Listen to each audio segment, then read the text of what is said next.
Okay, सो अब हम ना डिजीज़ ऑफ ड्रेनेज सिस्टम में आज देखेंगे नेज़ोलैक्रिमल डक्ट ऑब्स्ट्रक्शन। ऑलरेडी हम देख चुके हैं डेक्ट्रोसिस्टाइटिस लास्ट वीडियो में, ठीक है। और उसके अलावा हमने डेक्रोएडेनाइटिस भी देखा था। Dacryoadenitis was a disease of your secretory system, ठीक है। और डेक्ट्रोसिस्टाइटिस जो है it was the disease of your drainage system, ठीक है। तो आज हम ड्रेनेज सिस्टम की सेकेंड डिजीज़ देखने लगे हैं, that is the nasolacrimal duct obstruction and that may be congenital and that can be acquired, ठीक है। जो कंजेनिटल वाली है, कंजेनिटल नेज़ोलैक्रिमल डक्ट ऑब्स्ट्रक्शन, इसे आप डेक्रोस्टिनोसिस भी कहते हैं, ठीक है। अब जो आपके पास कंजेनिटल नेज़ोलैक्रिमल डक्ट ऑब्स्ट्रक्शन है ना, इसकी सबसे कॉमनेस्ट कॉज क्या है वो मैं आपको बताती हूँ। अच्छा, आपको पता है कि बर्थ पे जो नेज़ोलैक्रिमल डक्ट है मोस्टली इट इज़ नॉन कैनलाइज्ड, ठीक है। फ्यू वीक्स के बाद वो कैनलाइज होती है, ठीक है। और फ्यू वीक्स में भी मोस्टली 3 to 4 वीक्स बाद वो जो है वो कैनलाइज होती है। अब होता कुछ इस तरह से है कि नॉन कैनलाइजेशन होती है नेज़ोलैक्रिमल डक्ट की at the lower end by a membrane, ठीक है। और 3 to 4 वीक्स बाद वो खुद ब खुद पेटेंट हो जाती है ऑटोमेटिकली, ठीक है। और अगर किसी पेशेंट में यानी बेबी में अगर नेज़ोलैक्रिमल डक्ट ऑब्स्ट्रक्शन होगा तो वो हमें कैसे पता चलेगा? ज़ाहिर सी बात है, 3 to 4 वीक्स में आपने पढ़ा था ऑलरेडी पीछे कि हमारे पास टीयर्स जो हैं वो प्रोड्यूस होना शुरू हो जाते हैं, वो सिक्रीट होना शुरू हो जाता है फ्रॉम द लैक्रिमल ग्लैंड। तो अगर टीयर्स जो हैं वो नेज़ोलैक्रिमल डक्ट में पास होकर आगे नीचे नहीं जाएंगे, ठीक है, यानी एपिफोरा होना शुरू हो जाएगा, ठीक है।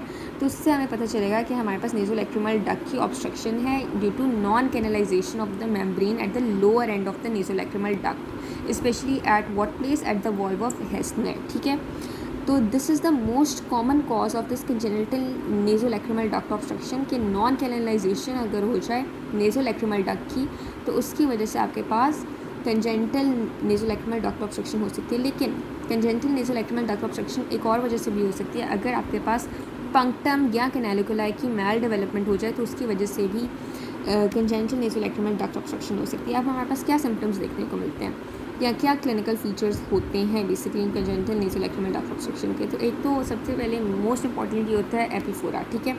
उसके अलावा जो बेबी है ही और she can suffer from secondary infection, ठीक है। इसके अलावा और क्या क्लिनिकल फीचर्स देखने को मिल सकते हैं कि दोनों आइज़ इन्वॉल्व हो सकते हैं। बायलैटरल इन्वॉल्वमेंट ज़्यादा कॉमन होती है, लेकिन जो इन्वॉल्वमेंट है it can be unilateral as well, ठीक है। अब मोस्टली जो आपको ये कंजेनिटल नेज़ोलैक्रिमल डक्ट ऑब्स्ट्रक्शन के केसेस हैं ना, ये आपको फुल टर्म न्यूबॉर्न्स में नज़र नहीं आते। सिर्फ 5% जो है कंजेनिटल नेज़ोलैक्रिमल डक्ट ऑब्स्ट्रक्शन के केसेस जो हैं वो आपको सिर्फ 5% फुल टर्म न्यूबॉर्न्स में नज़र आएंगे, ठीक है।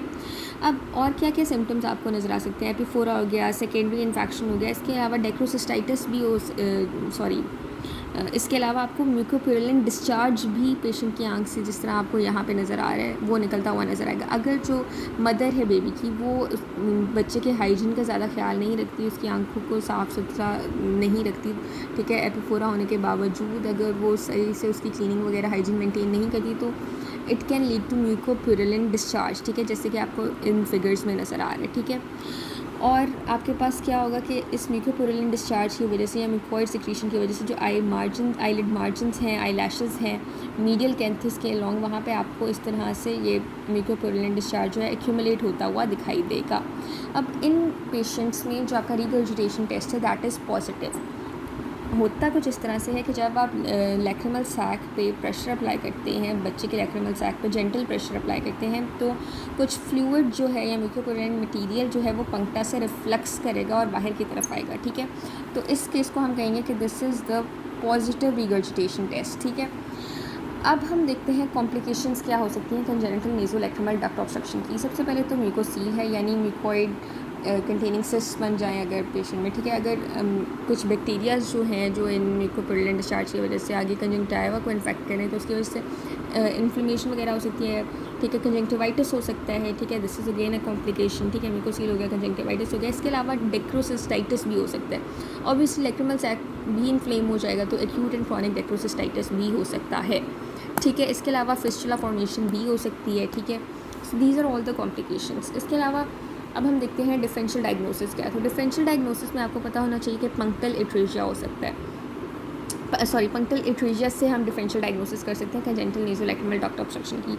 अब जो पंक्टल एट्रेजिया है ना, यहाँ पे रिगर्जिटेशन टेस्ट हमेशा नेगेटिव होता है, लेकिन आपने देखा कि कंजेंटल नेज़ोलैक्रिमल डक्ट ऑब्स्ट्रक्शन में रिगर्जिटेशन टेस्ट वाज पॉजिटिव, लेकिन पंक्टल एट्रेजिया में रिगर्जिटेशन टेस्ट इज़ नेगेटिव। तो इस तरह से हम इन दोनों को डिफरेंशियली डायग्नोज कर सकते हैं। इसके अलावा हम इस कंजेंटल नेज़ोलैक्रिमल डक्ट ऑब्स्ट्रक्शन को कंजंक्टिवाइटिस से, जो कि क्लैमिडिया से स्पेशली हो रहा हो, उससे हम डिफरेंशियली डायग्नोज कर सकते हैं। और हम कंजेनिटल ग्लूकोमा से भी इसको डिफरेंशियली डायग्नोज कर सकते हैं। हम किस तरह से कि कंजेनिटल ग्लूकोमा में आपको येलो कॉर्निया नज़र आएगा, लेकिन ऐसा कुछ आपको यानी yellow cornea congenital nasolacrimal duct obstruction में नज़र नहीं आएगा, ठीक है। इसके अलावा आप किस तरह से इसको डिफरेंशियली डायग्नोज कर सकते हैं कंजेनिटल नेज़ोलैक्रिमल डक्ट ऑब्स्ट्रक्शन से कि आप केराटाइटिस भी आप केराटाइटिस या यूवेइटिस को भी इस डिजीज़ से जो है डिफरेंशियली डायग्नोज कर सकते हैं, यानी कंजेनिटल नेज़ोलैक्रिमल डक्ट ऑब्स्ट्रक्शन से जो है वो डिफरेंशियली डायग्नोज कर सकते हैं, ठीक है। तो ये सारी थी डिफरेंशियल डायग्नोसिस। आगे हम ट्रीटमेंट देखते हैं। तो ट्रीटमेंट में एक हमारे पास कंजर्वेटिव ट्रीटमेंट है, दूसरी है सर्जिकल ट्रीटमेंट, ठीक है। अब मोस्टली हम जो कंजर्वेटिव ट्रीटमेंट है उसमें हम सबसे पहले तो मदर की काउंसलिंग करेंगे, उसको बताएंगे कि मोस्ट ऑफ़ द केसेस में यानी 6 महीने का जो बच्चा होता है 6 महीने तक मोस्टली जो है ये स्पॉन्टेनियसली नेज़ोलैक्रिमल डक्ट पेटेंट हो जाती है और ख़ुद ब खुद जो है ये जो डिज़ीज़ है ये ट्रीट हो जाती है, ठीक है। लेकिन अगर 90% केसेस में हमें 6 महीने के बच्चों में जो है ट्रीटमेंट नज़र आ जाती है स्पॉन्टेनियस पेटेंसी वाली, ठीक है। लेकिन 9 महीनों तक भी जो है वो ट्रीटमेंट प्रोसीड कर सकती है, स्पॉन्टेनियस पेटेंसी वाली ट्रीटमेंट प्रोसीड कर सकती है। यानी 9 महीने के बच्चों में भी देखा गया 95% केसेस में कि स्पॉन्टेनियस पेटेंसी खुद ब खुद यानी नेज़ोलैक्रिमल डक्ट जो है वो पेटेंट हो जाती है। अगर 6 से 9 महीने तक स्पॉन्टेनियस पेटेंसी नहीं होती तो फिर हम एक सर्जिकल प्रोसीजर कराते हैं जिसका नाम है प्रोबिंग, ठीक है। उसके अलावा हम और कौन से कंजर्वेटिव ट्रीटमेंट स्पॉन्टेनियस पेटेंसी के अलावा परफॉर्म कर सकते हैं, that is massage of the lacrimal sac. इसमें हम क्या करेंगे कि जेंटल थोड़ा सा डिजिटल प्रेशर अप्लाई करेंगे ओवर द सैक, जिससे क्या होगा कि वहाँ पे हाइड्रोस्टैटिक प्रेशर इंक्रीज़ हो जाएगा। उससे आपकी जो मेम्ब्रेनस ऑब्स्ट्रक्शन है वो रप्चर होगी, इस तरह से जो इतना भी कंटेंट है वो बाहर आ जाएगा और आपकी जो डक्ट है वो भी पेटेंट हो जाएगी साथ साथ। अब ये जो प्रोसीजर है ना मसाजिंग ऑफ लैक्रिमल सैक वाला, ये आपने 4 टाइम्स अ डे जो है वो मदर से कहना है कि उसने परफॉर्म करना है और 10 स्ट्रोक्स जो है ना देनी है इस मसाज की टू द बेबी, ठीक है। एंड कितनी बार देनी है 4 टाइम्स अ डे। फिर इसके अलावा स्पॉन्टेनियस पेटेंसी होगी, मसाज ऑफ लैक्रिमल सैक हो गया। इसके अलावा एंटीबायोटिक्स हम सजेस्ट करते हैं, कुछ लाइक टॉपिकल एंटीबायोटिक ड्रॉप्स देंगे ताकि सेकेंडरी इन्फेक्शन को कंट्रोल किया जा सके till the patency of the duct occurs, ठीक है। इसके अलावा सिस्टमिक कुछ एंटीबायोटिक्स भी हम देंगे, ठीक है, ताकि जितनी भी कॉम्प्लिकेशंस हैं उनको ट्रीट किया जा सके। सर्जिकल जो ट्रीटमेंट है इसमें हम क्या करेंगे कि हम मोस्टली जो सर्जिकल ट्रीटमेंट है वो 4 से 6 महीनों के बाद किया जाता है when the conservative treatment fails. अगर कंजर्वेटिव ट्रीटमेंट जो है वो फ़ायदेमंद ना रहे तो फिर 4 से 6 महीने के बाद सर्जिकल ट्रीटमेंट की तरफ हम जो है वो प्रोसीड करते हैं। अब सबसे पहला सर्जिकल ट्रीटमेंट है वो है प्रोबिंग। प्रोबिंग में हम सबसे पहले जो बच्चा है उसकी आंख को एनेस्थेटाइज करेंगे, उसके बाद प्रोब को उसके पंक्टा से कैनालिकुला की तरफ, वहाँ से लैक्रिमल सैक और फाइनली लैक्रिमल डक्ट के अंदर पास करेंगे, ठीक है। इस तरह से क्या होगा कि उसकी जो ऑब्स्ट्रक्टिव मेम्ब्रेन थी at the lower end of the nasolacrimal duct, अब वो जो है वो यानी ऑब्स्ट्रक्शन सारी ख़त्म हो जाएगी और वो पेटेंट हो जाएगी, जो रास्ता होगा वो पेटेंट हो जाएगा नेज़ोलैक्रिमल डक्ट का, ठीक है, बाय पासिंग द प्रोब। इसके अलावा हम एक और प्रोसीजर करते हैं सिरिंजिंग या इरिगेशन। इसमें हम क्या करते हैं कि सिरिंजिंग या इरिगेशन परफॉर्म की जाती है ताकि देखा जा सके कि लैक्रिमल ड्रेनेज सिस्टम जो है वो फंक्शन कर रहा है प्रॉपर्ली या नहीं, ठीक है। उसकी जो ओपनिंग है, फंक्शनिंग है, वो प्रॉपर हो रही है या नहीं, उसको कंफर्म करने के लिए हम सिरिंजिंग या इरिगेशन करते हैं, ठीक है। अब जो प्रोबिंग का रिज़ल्ट है ना वो मोस्टली बहुत हमें एक्सलेंट नज़र आता है। लाइक किस तरह से 90% ऑफ द चिल्ड्रन जो है वो फर्स्ट प्रोबिंग के बाद ही वो प्रॉपरली ट्रीट हो जाते हैं। लेकिन अगर फर्स्ट ट्रीटमेंट के बाद 90% ट्रीट नहीं होते तो वो एटलीस्ट सेकेंड प्रोब के बाद तो 6% तो लाजमी ट्रीट कर जाते हैं, ठीक है। अगर कोई फेलियर हमें प्रोबिंग की वजह से नज़र आ रही है ना तो वो हम कहेंगे कि वो बेसिकली जो बेबी है उसकी एनाटमी जो है लैक्रिमल सिस्टम की वो प्रॉपर नहीं है, जिसकी वजह से प्रोबिंग जो है वो सही तरह फ़ायदेमंद नहीं रही to make the nasolacrimal duct patent, ठीक है। बाकी कौन कौन से हम प्रोसीजर्स परफॉर्म कर सकते हैं इसके अलावा डिस्पाइट दिस प्रोबिंग एंड सिरिंजिंग, तो वो हैं इंट्यूबेशन विद सेलेस्टिक ट्यूब, ठीक है। इसके अलावा हम करवा सकते हैं balloon catheter dilation of the nasolacrimal duct, ठीक है। सबसे लास्टली अगर पेशेंट का एपिफोरा जो है इन सब प्रोसीजर्स को परफॉर्म करने के बाद भी परसिस्ट करता है, वो ट्रीट नहीं होता, ठीक है, तो फिर हम एक लास्ट प्रोसीजर की तरफ आते हैं, दैट इज़ डेक्रोसिस्टोराइनोस्टमी, ठीक है। अब इसमें हम क्या करते हैं कि बेसिकली एक कनेक्शन बिल्डअप करते हैं between the lacrimal sac and the middle meatus of the nose, ठीक है। यानी जो टीयर्स हैं वो डायरेक्टली कैनालिकुलाई से होते हुए डायरेक्टली जो है लैटरल वॉल ऑफ नोज़ में आके ड्रेन कर जाएंगे without passing through the nasolacrimal duct, ठीक है। तो इस तरह से डेक्रोसिस्टोराइनोस्टमी की जाती है और ये mostly 5 to 6 years of age में की जाती है। And this is an MCU, किस एज पे की जाती है, it is done at 5 to 6 years of age, ठीक है। देन हमारे पास क्या है, एमनियोंटोसील, ठीक है। एमनियोंटोसील जो कि कंजेनिटल डेक्रोसील है, ठीक है। ये हमारे पास ब्लूइश ग्रे सिस्टिक स्वेलिंग होती है जो लैक्रिमल सैक पे आपको नज़र आएगी due to collection of amniotic fluid या mucus within the lacrimal sac, ठीक है। और ये क्या होता है, ये किस वजह से होता है, due to congenital nasolacrimal duct blockage at the level of valve of Hasner, ठीक है। अब ये वॉल्व ऑफ हेस्नर आपने पीछे देखा ही होगा जब आपने एनाटमी देखी थी, तो ये बेसिकली वॉल्व ऑफ हेस्नर एक फोल्ड होता है म्यूकस मेम्ब्रेन का जो कि लोअर एंड ऑफ नेज़ोलैक्रिमल डक्ट पे आपको नज़र आएगा। तो वहाँ पे अगर आपके पास ऑब्स्ट्रक्शन हो जाए, ठीक है, नेज़ोलैक्रिमल डक्ट की, उसकी वजह से एमनियोटिक फ्लूइड या म्यूकस मेम्ब्रेन जो है लैक्रिमल सैक में, ठीक है, वो एक्यूमुलेट हो जाए due to obstruction in the nasolacrimal duct, ठीक है, तो उसके वजह से जो ब्लूइश ग्रे सिस्टिक स्वेलिंग बनती है ऑफ द लैक्रिमल सैक, उसको आप एमनियोंटोसील कहते हैं, कंजेनिटल डेक्रोसील कहते हैं, ठीक है। अब ये से हम ट्रीट करते हैं बाय मसाज या बाय टॉपिकल एंटीबायोटिक ड्रॉप्स, ठीक है। अगर हमें कोई रिस्पॉन्स ना नज़र आए इन 1 to 2 वीक्स तो फिर हम प्रोबिंग ऑफ लैक्रिमल ड्रेनेज कराते हैं, ठीक है।